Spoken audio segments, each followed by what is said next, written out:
para todos. Mi nombre es Cristian de Aro y trabajo en investigación de ballenas, delfines y en el impacto de la actividad petrolera en el mar y la costa.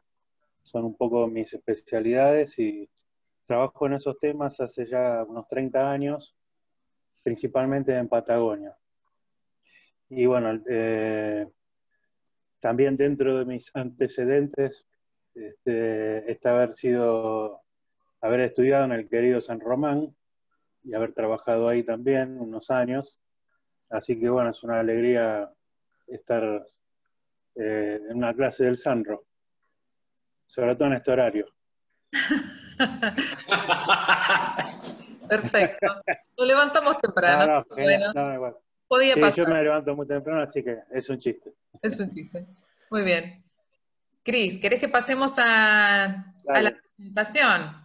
Sí, Vamos. una cosa antes, Sí.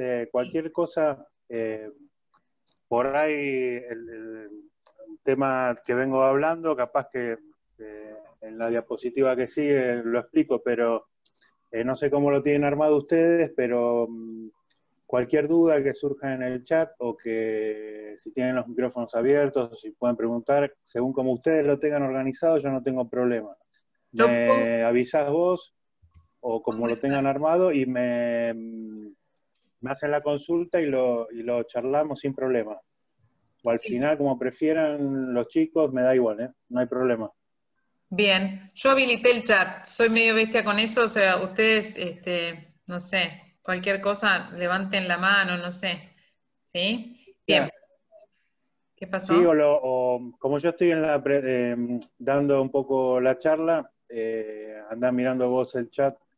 Si surge alguna pregunta, me frenás, me Bueno, decís, mira dale. acá Perfecto. tal pregunta. Perfecto. Este, Perfecto. bueno, Vamos. Entonces, bueno. eh, Eh, lo abrí como 48. Mientras vos compartís pantalla, eh, Sí. Tere me comentó que estaban tratando el tema de ecolocalización. Entonces, para poder abordar un poco el tema en los delfines, que es más mi especialidad, que es de lo que les voy a contar ahora, un poco pensé en contarles algunos aspectos sobre la ecolocalización propiamente dicha, con una muy pequeña introducción sobre algunas características de estos animales para que entiendan estas adaptaciones y cuáles realizan ecolocalización y cuáles no, porque no son todos los cetáceos. Y después algunos impactos o algunos problemas vinculados con el ruido, la contaminación del ruido en el mar, que es un problema en el cual hace ya algunas décadas que viene siendo de preocupación para distintas entidades, científicos, para que tengan una idea. Así que bueno, si pasamos a la próxima.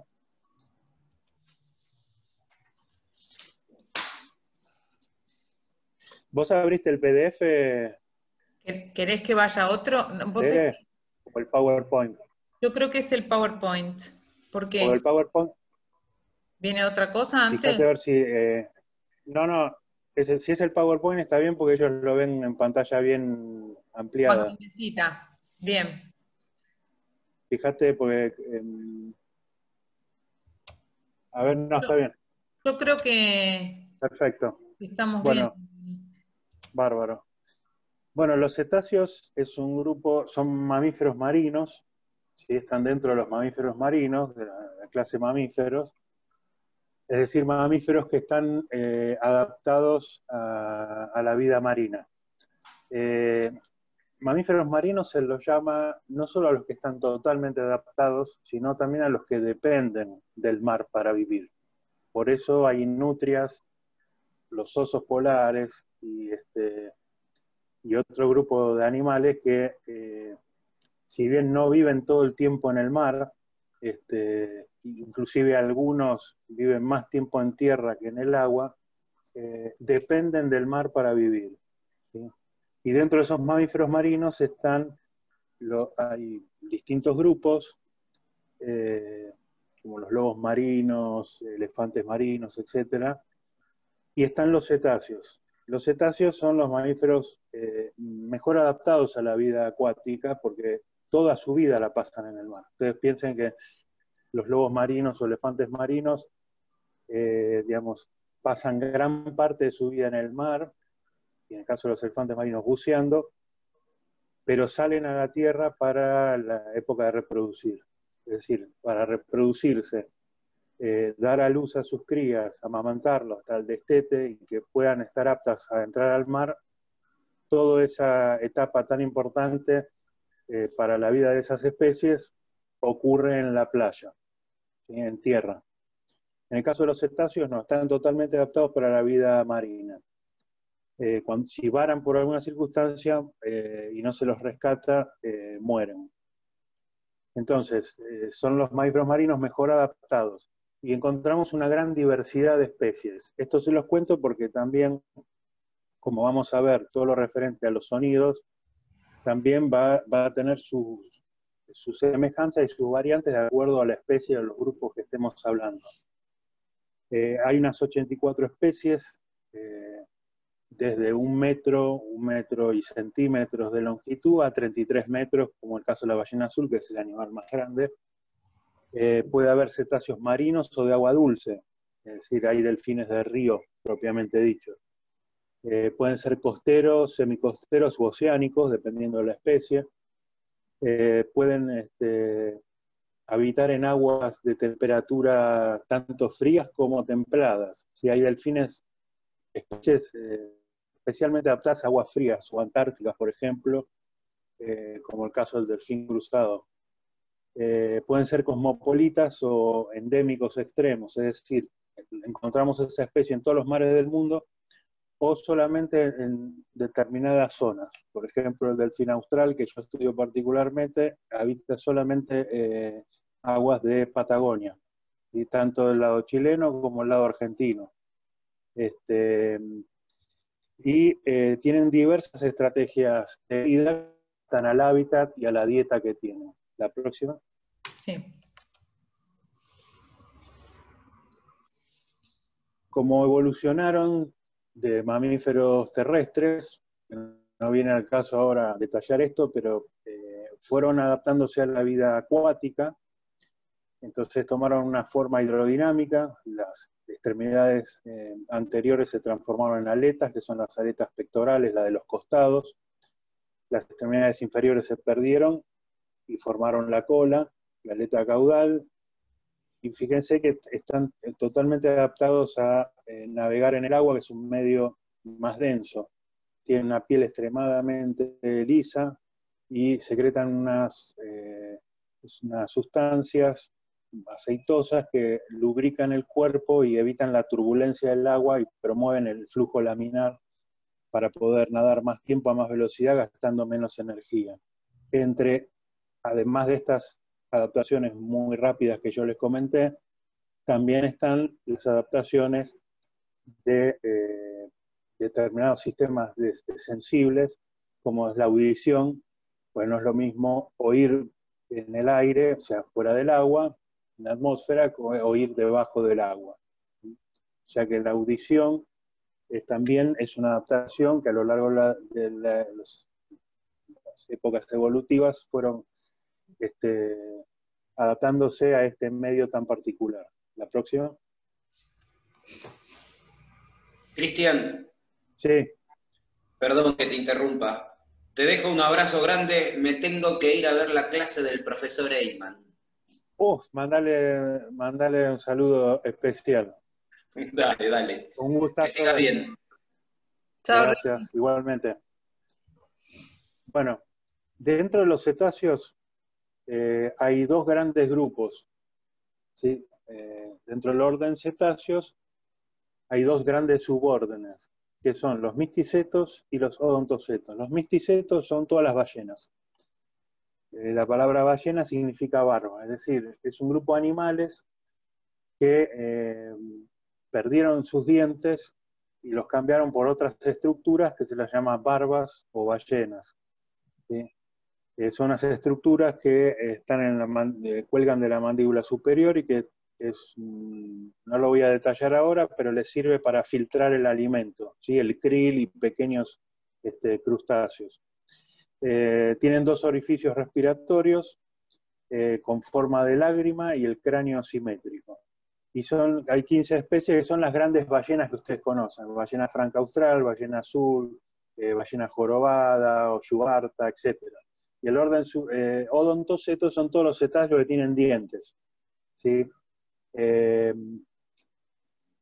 Los dientes son muy particulares, tienen un solo orificio para respirar, y tienen forma de media luna este orificio cuando se abre. Tienen un cráneo asimétrico y están representados por mayor cantidad de especies, unas 72 especies, que encontramos atonina, encontramos la orca, el cachalote, el famoso Moby Dick, y todo tipo de delfines. Son todos grandes delfines porque tienen dientes. Entonces, estos dos grandes grupos, un poco les hice esta introducción porque, como vamos a ver, ambos utilizan el sonido para distintos aspectos de la vida en el mar. El sonido para ambos es extremadamente fundamental, pero no todos tienen sistema de ecolocalización. La próxima. El suborden odontoceto, es decir, los cetáceos que tienen dientes, como les comenté, todas las especies de delfines, las marsopas, que son delfines sin pico, las orcas, los cachalotes, todos los que tienen dientes poseen un sistema poseen biosonar, es decir, utilizan el sistema de ecolocalización.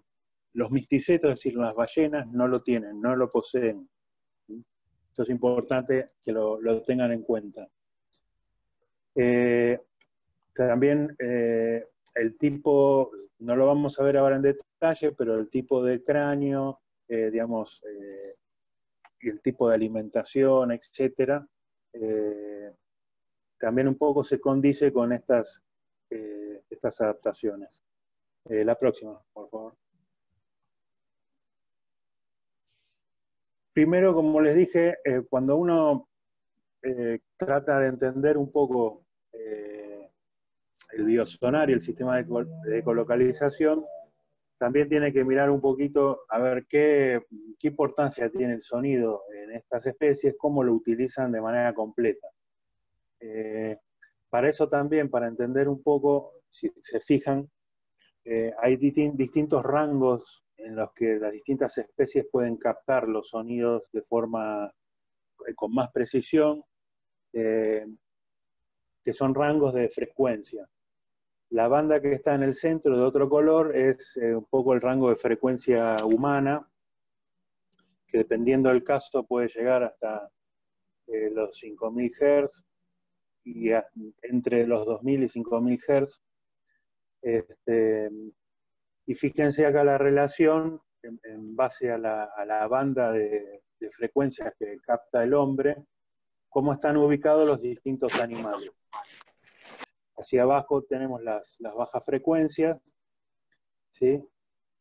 Que no solo está dado por distintos tipos de animales, sino también de eventos. Como pueden ver, el oleaje marino, erupciones volcánicas, eventos sísmicos, tormentas, etc.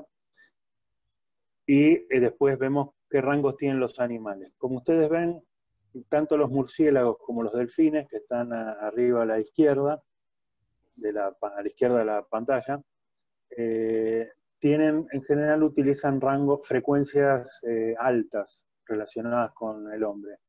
E inclusive, por eso yo les hice un poco esta introducción, si lo comparan los delfines, los rangos de frecuencia habituales con las ballenas, que están más hacia la derecha abajo, van a notar que las ballenas utilizan un rango de frecuencia más bajo, ¿sí? Que generalmente puede estar en los 200 Hz, mientras que los delfines utilizan ya bandas que están ya más en los kilohertz, ¿sí? Y después vamos a ver en qué rango andan los sonidos que utilizan para la ecolocalización. Esto es importante porque, además de la utilización de sonidos que utilizan muchísimo las ballenas, pero en el caso de los delfines o los odontocetos, cetáceos con dientes, lo utilizan tanto para la comunicación y otras actividades que vamos a ver. Además producen sonidos especiales para el biosonar, para la ecolocalización. La próxima. Espérate que no sé que se trabó. Bueno, poner el siguiente. Ahí va. Ahí está. Perfecto. Bueno, para empezar a entender un poco cómo funciona, como les dije, todos los animales marinos, todos los que se les ocurra, en las últimas décadas se han venido haciendo estudios, sean invertebrados, etcétera, utilizan de una u otra manera los sonidos. En el caso de los cetáceos han desarrollado este sentido de manera muy, muy especial. Las ballenas realizan sonidos y se ha visto que se comunican por cientos y miles de kilómetros, por las frecuencias bajas que son especiales para transportarse sin perder energía por absorción en el medio a miles de kilómetros. Piensen ustedes que al adaptarse al medio acuático, también el sonido juega un papel muy importante, porque el sonido en el mar, en el agua, se transmite a mucha mayor velocidad que en el aire. Se transmite 5 veces más rápido, a unos 1500 metros por segundo, a diferencia del 300 y pico que es en el aire. Es decir, que el sonido, los cetáceos escuchan sonidos que se produjeron a mucha distancia, incluso a veces miles de kilómetros, dependiendo de la fuente, la potencia y la frecuencia. Y entonces el sonido no solo los sino que también producen para comunicarse. En el caso del biosonar, fíjense ustedes en la imagen. Lo que estamos viendo es una beluga, que se la suele llamar ballena blanca, pero ustedes ya saben que no es una ballena porque tiene dientes. Y las ballenas son los misticetos que tienen barba.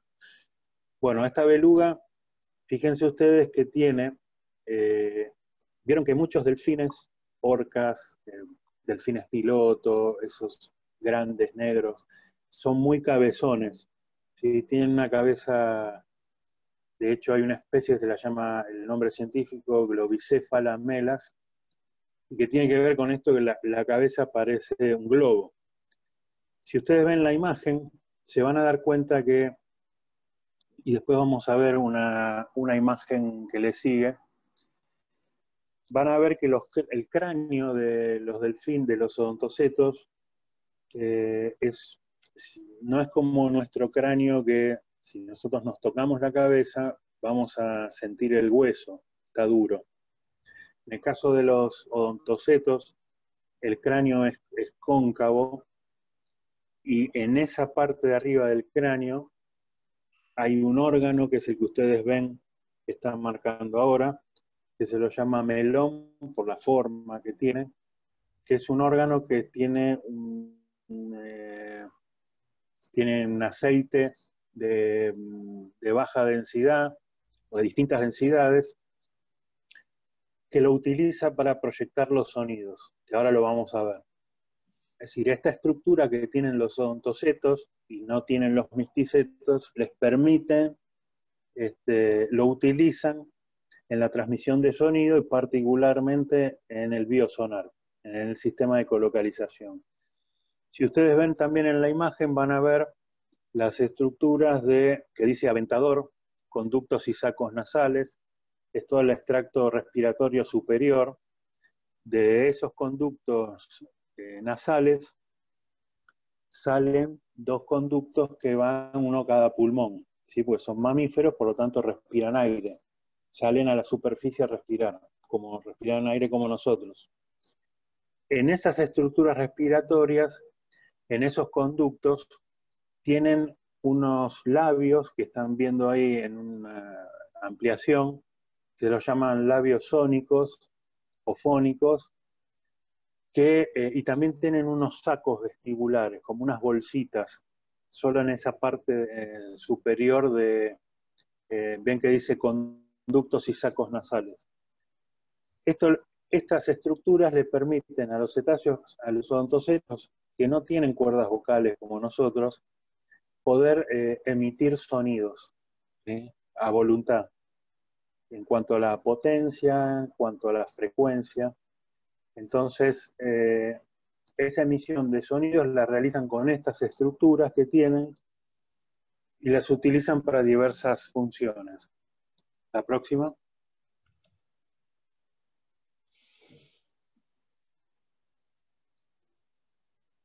Una de las funciones, como les dije, es la comunicación entre individuos de la misma especie, y una función muy importante, una adaptación muy realmente relevante para este grupo de animales, es la ecolocalización. Entonces, acá ven ustedes, si llegan a ver, el cráneo, que se ve remarcado como otras estructuras óseas, y arriba, apoyado sobre el cráneo, en la cabeza se ve el melón, ¿sí? Se ven las estructuras respiratorias, los sacos aéreos, y cómo en esa parte que les mostré yo anteriormente se producen los sonidos. Y estos sonidos son proyectados por el melón, o sea, el órgano, esos aceites de distintas densidades favorecen la proyección de esos sonidos de manera muy eficiente. Estas ondas viajan por el medio acuático, que es, digamos, viajan con mucha eficiencia, como comenté, por ser un medio denso, y chocan con lo que sea, el fondo marino, una estructura, una embarcación, un buzo o un pez, ¿sí? Y regresan las ondas y son captadas por el oído interno, ahora lo vamos a ver. Esta escena que ustedes ven acá es una escena típica de cómo utilizan el sistema de ecolocalización, ¿sí?, que les sirve para orientarse, para encontrar y perseguir alimento, para diversas funciones que junto con la vista, porque los cetáceos tienen buena vista, ¿sí? No es que ocurre como muchas especies de murciélagos también, tienen muy buena vista, pero los cetáceos, los delfines, por ejemplo, los odontocetos, si bien tienen buena vista, viven en distintos hábitats. Algunos tienen aguas más cristalinas que otras, y aunque sean aguas claras, a determinada profundidad, depende del tipo del hábitat donde estemos, 50, 100 metros, ya no hay visibilidad o la visibilidad es muy escasa. Con lo cual, como son grandes buceadores, en muchos de los casos, este sistema les es fundamental para orientarse en medios donde la visibilidad, la luminosidad es muy variante y en algunos casos muy escasa, ¿sí? La próxima. Nos quedan 9 minutos, Cris, ¿eh? Bueno, vamos rápido. Fíjense acá cómo tienen un perfil del cráneo, el cerebro, oído interno, etc. Entonces, fíjense, y abajo les sirve la representación.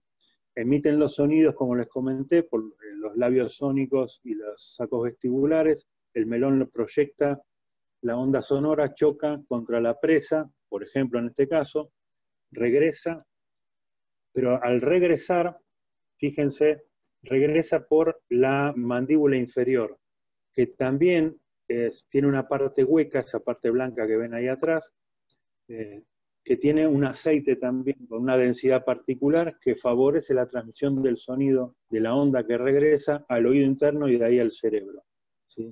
Esto les da, es mucho más especializado que el de los murciélagos, ¿sí? Esto les da, los sonidos que producen son unos clics que son de muy alta frecuencia, que pueden llegar a los 150 kHz, es decir, 150.000 Hz. No son audibles para el ser humano, y esos clics que realiza, cuanto más cerca está de un objeto o de la presa, más cantidad de clics, que duran milisegundos, puede realizar varios clics por segundo, más realiza, porque lo tiene más próximo, ¿sí? Y tiene una idea acabada de todas las propiedades de ese pez, y de la velocidad, etc. Por eso son grandes cazadores también cooperativos de presas pelágicas y móviles, como cardúmenes de peces. La próxima.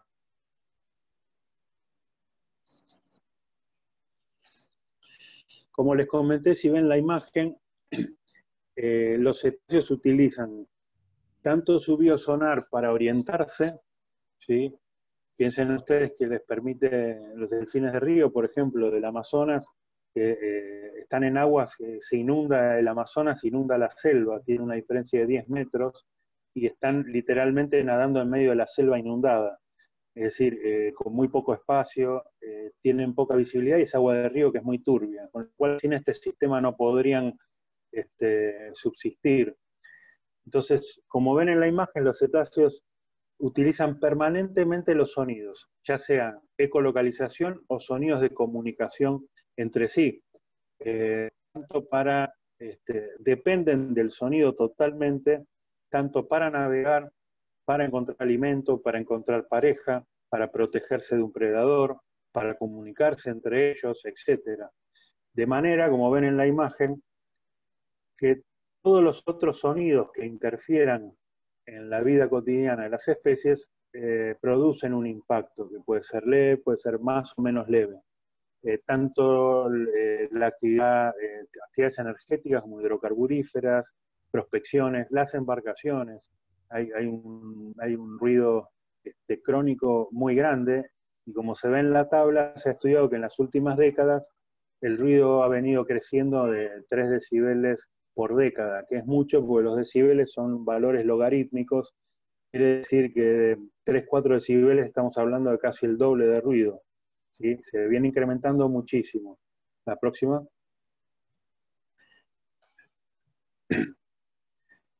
Para poder entender, se estima que más o menos los 160 decibeles es el límite de que puede empezar a provocar, por encima del que puede empezar a provocarse determinados daños fisiológicos o a la audición, a la percepción de la audición de distintos animales marinos, particularmente los cetáceos.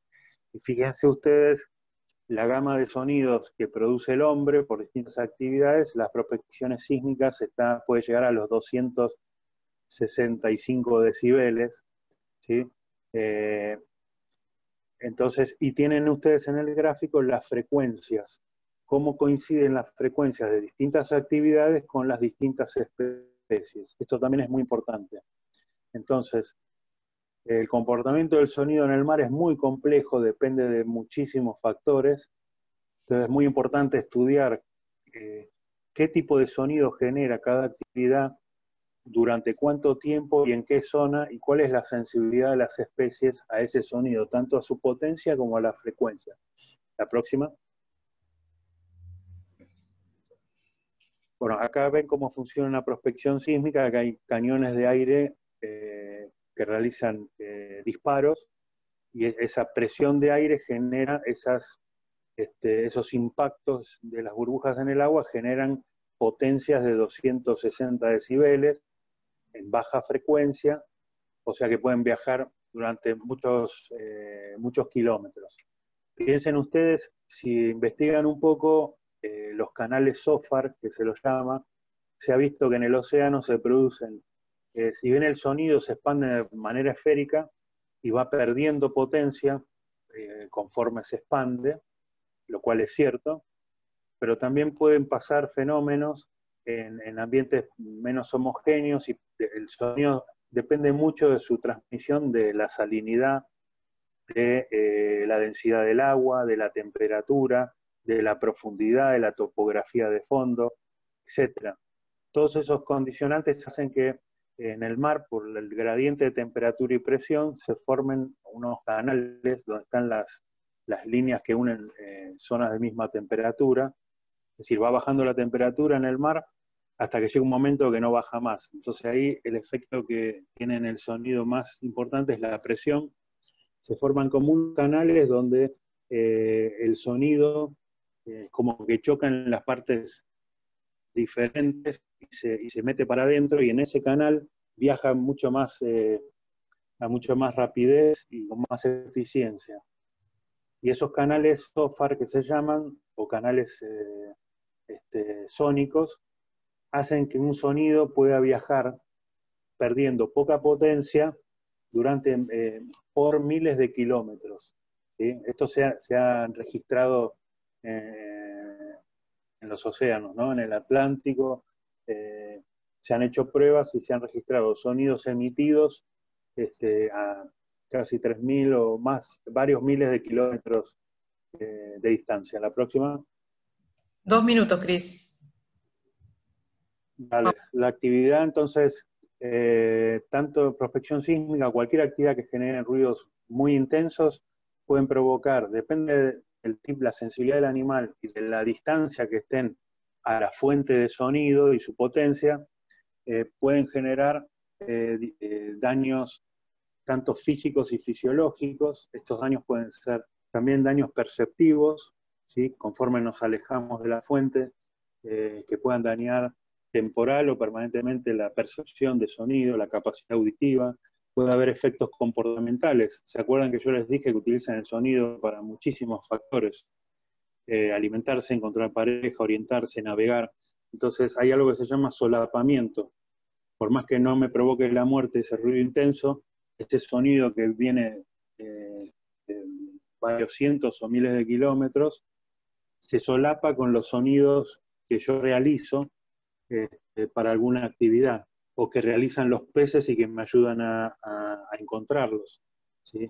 O mismo les ayudan a los invertebrados a orientarse en un ambiente determinado. Entonces, ese solapamiento de sonido también perjudica el comportamiento y trae cambios en la conducta migratoria, alimenticia, que depende de cuán intensa o cuánto tiempo dure esa interferencia o esa contaminación sonora, será la magnitud de este impacto comportamental.